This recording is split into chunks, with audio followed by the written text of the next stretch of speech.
गमन तव चरण कमलमिह मनसि लसतु मम नित्यम् गरुड गमन तव चरण कमलमिह मनसि लसतु मम नित्यम् मनसि लसतु मम नित्यम् मम तापमपाकुरु देवा मम पापमपाकुरु देवा मम तापमपाकुरु देवा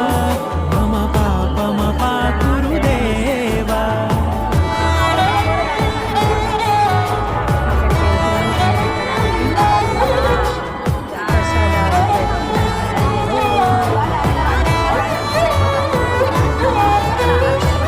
जनयन विधिनमुचिहरण मुख विबुध विनुत पद पद्मा जल जनयन विधिन